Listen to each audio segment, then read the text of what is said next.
Alright, y'all, I'm back. So, I'm gonna tell y'all and I'm gonna break it down to y'all what God revealed to me, right? Okay. Y'all might not know my history, I should have explained that when I first started this channel. But my mom did pass away when I was 7 years old. Somehow today I wasn't, not today, but a little bit while back, I wasn't able to let her, death go. You know, I was like, why? I was asking God, I questioned him constantly. Um, why did my mom die? Did I do something wrong? She was so young. My mom was 29 years old. She was so young, man. It's like, man, why should I have to go so soon? And, you know, let's fast forward to 2013. Alright, I was living with my dad and my stepmom. I've been there for 5 years. I've been in Atlanta for 5 years. So I I was going through a whole bunch of stuff, which I'm about to explain to you later on in this channel. But there's a whole bunch of stuff going on, and I just so happened to have a dream about my mom. This dream I cannot forget it. It's an emotional dream. It's very emotional. You know, my mother. I saw her. She came, to me and she was like, "Hi, Dom, how you doing?" You know, and then she gave me a hug and that sweet perfume that she used to wear. I'm telling you, I could smell it in my dreams. Like when you're dreaming, your body enters another world. This is realistic spiritual stuff. But my mom used to wear Egyptian musk, and that stuff smells good. I use it today. So that sweet smell, I gave her a hug, man, and then we were talking about me dancing, 'cause I used to dance, since I was 6 years old until 13. But, for all of a sudden I stopped dancing, but I'm not gonna get off the subject. We was talking about how I used to dance, and I picked up one of my, dance shoes.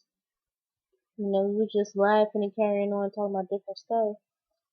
And all of a sudden I saw like a bright line shine behind her. She looked behind her. She said, "I gotta go."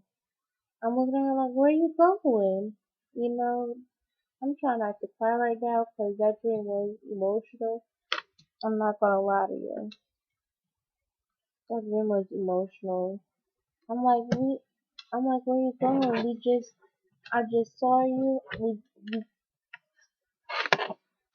Man, I just gave you a hug. Can you stay longer at least? Like, you ready to go already? She said, "I gotta go home."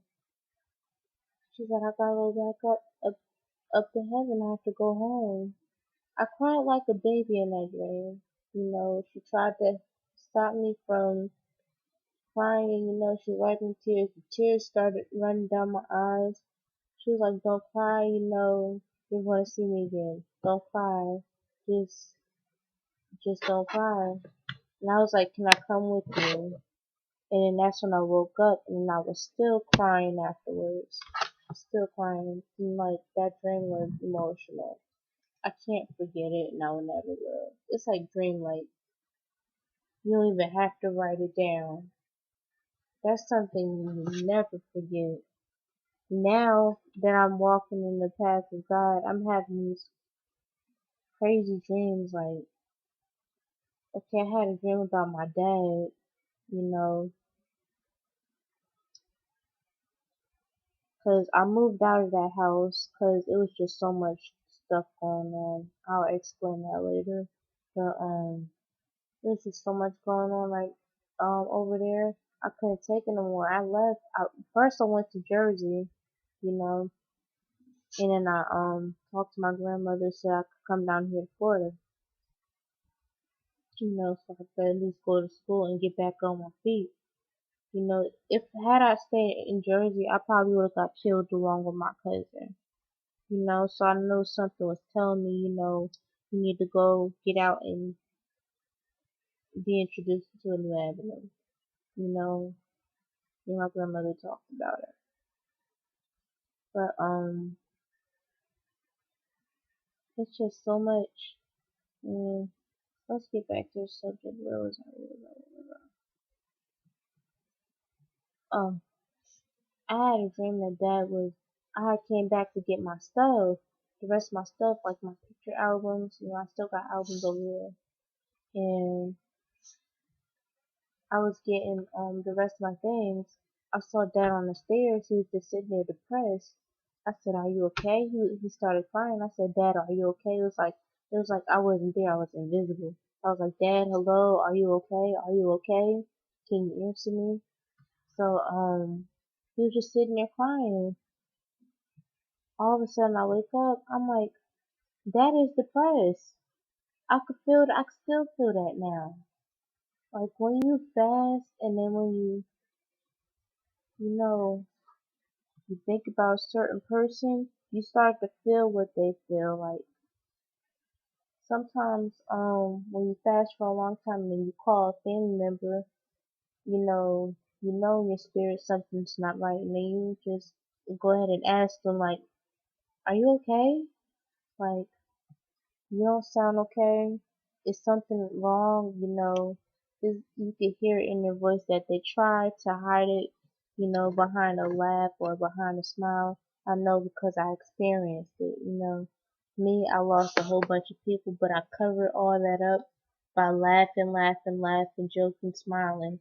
I smile all the time, but behind all the smiles and stuff, sometimes it's hurt. You know, it's hurt. People like, "Oh, you're just so goofy. Why are you so happy?" Around that, you know, growing up, I wasn't always that happy. I always put up a front sometimes. I don't want everybody to see my sadness. I remember my grandmother died. I really fell in a deep depression, and I was too young for it. I was 12 years old when my grandmother passed away. My grandmother on my mother's side, but I'm living with my step grandmother and my granddad. Just to let y'all know. But yeah. So let's get back to the business right now. I'm having dreams, back in '99, you know, Dad was supposed to marry my mother. You know, all of a sudden, when I was riding the bus today, just the image of my mom in her wedding dress, and then posing with me, trying on her wedding dress, going bridal shopping at David's Bridal. Um, just that picture of her, I still have it in my album. It just came in my head for some reason. I was like, "Oh, a pre-wedding photo of my mom." I said, "God is trying to tell me something." I'm like, "What is going on?" You know, Sometimes you don't want to let that death go, but I let it go. But see, now that I let it go, now God revealed to me why she died. It hurts, but I gotta say, He took mom because it's not to punish me or her side of the family. It's no ill will against them or me. I was only 7 years old, but Dad needed to appreciate mom more. It's his own dad, and I see why he's depressed now. Let me explain something to you. My stepmom was pregnant with my brother back in '99. My dad and my mom wasn't, and my mother was engaged. They were engaged. So maybe it was a lesson for him to learn. I don't know. But that he needed to appreciate more. When God has somebody ordained for you like that, you gotta you gotta keep them. You can't go back and forth between women or in love triangles and things like that. It don't work that way. When God has somebody ordained for you like that, you better take advantage and take control. You better do this. Last time in my face. Anyway, but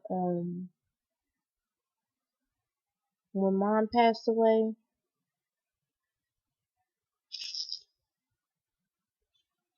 Dad fell into depression. He did. So now he married to my stepmom for the sake of the kids. For the sake of the kids. I can't keep this a secret no more. I kept it a secret too long. It's something I needed to share. God revealed it to me today. Everything.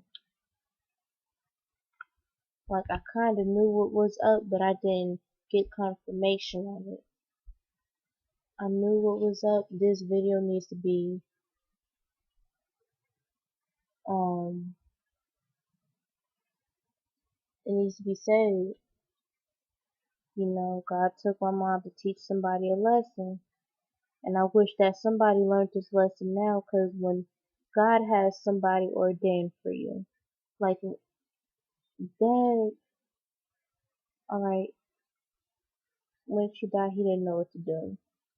He just felt like, alright, I give up.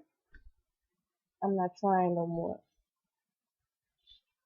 When your ordained person has died, you die too. You're dying. You're slowly dying. Your soul is slowly dying as years go by. It does. Because when you're ordained husband or wife, when you're ordained to that person and you have loved them for a long time, you create a strong soul tie. And it's a spiritual soul tie. It's not an ungodly one because God ordained it for you. And that's very important that you don't take this stuff for granted. You know what I'm saying? So when somebody has a friend or a husband, don't take advantage of them. Don't act like they're still gonna be there because they're either leaving or they're gonna die. God can snatch them up already. You see, Mom has did stuff in her past, but I have visions of her in heaven, which means she's there because I don't have these dreams for nothing. Daniel had futuristic dreams, and I think John had like omen dreams. So these things mean something. Okay, so it's like why the good die young. Why does the good die young? Well, let me answer your question. The good dies young sometimes because the other person needs to learn a lesson. It's a shame they have to learn a lesson that way, but how else God is going to teach them? Sometimes God could give you one time, the second time, three strikes you're out. Three strikes you're out. You can't have your cake and eat it too. You know, when God has somebody ordained for you, you stick with that person. Alright? You don't go both ways. It doesn't happen that way. So that's my encouragement. This is why, I don't want to say she died, but I just want to say that God just took her, brought her back home. My mom also had, a heart condition. She didn't know it. My mom was diabetic, and then she took care of herself. Her sugar was never dropping a lot. She was a healthy woman. She was born with one kidney. That's an amazing. Isn't that amazing? But much love to my mother, man. I love her. I love her to my soul. You know, somebody that sounds like you, smells like you. That's somebody you connect with. Somebody that sounds like you, talk like you. You realize you like that person, like your mother, that spitting image, man, you lost that person, your heart won't drop because you and your mom are already connected. Y'all was connected once when your placenta and your umbilical cord was connected. I like to think about that because it's a blessing behind it. You know, it's a connection that you already had when your baby is in your stomach. You gain a connection from that, and the baby connects to you, and it stays that way. Like I was always a mama's girl. I was always a mama's girl. I gave her hugs all the time. That's why I'm like lovable now, because I give hugs all the time. I love hugs and kisses. I'm still a kid inside, I'm 20, but I'm still a kid inside. So that's just my understanding, but I just want y'all to understand. Sometimes people, it's not always, people don't always die just because of bad, but maybe because it's a lesson that's being taught. It's not always, on bad things, Just certain people have to learn certain things. I know it's confusing. It's hard to understand God, It's not meant for us to understand him all the time. God's brains is more bigger than the whole universe. Like his brains is greater than the whole universe because he created the universe, you know? So gain that connection with God. God will reveal stuff to you, you know? It takes trust and it takes fasting, it takes prayer, and it takes being loyal and faithful to him. You gotta do his will if you want the answers to your questions, you know? So I love y'all, man. I hope this helped y'all in some way. I'm sorry if this offended anybody, but it's the truth that need to be spoken. It's what's revealed to me by God, the Creator, your Creator, created you. But it's the truth, man. If somebody got a problem with it, hey, call me, okay? I'll take it, but I'm not gonna care because truth is the truth. I got so much truth, man. Next videos I'm going to talk about is these cartoons that kids watch. They satanic cartoons just to let you know they're not godly. The stuff that's going on in the world, I'm going to talk about the book of Matthew. Let me clarify it because preachers don't want to talk about everything. And this is some serious stuff. Compromising the truth and not telling anybody. It's like the other person don't know. It's the blind leading the blind. And that's very, very dangerous. My great grandmother told me one time, stop following people or you follow them straight to hell. My grandmother was an OG. But I'm about to go to bed. It's 1:46 and I hope y'all stay blessed.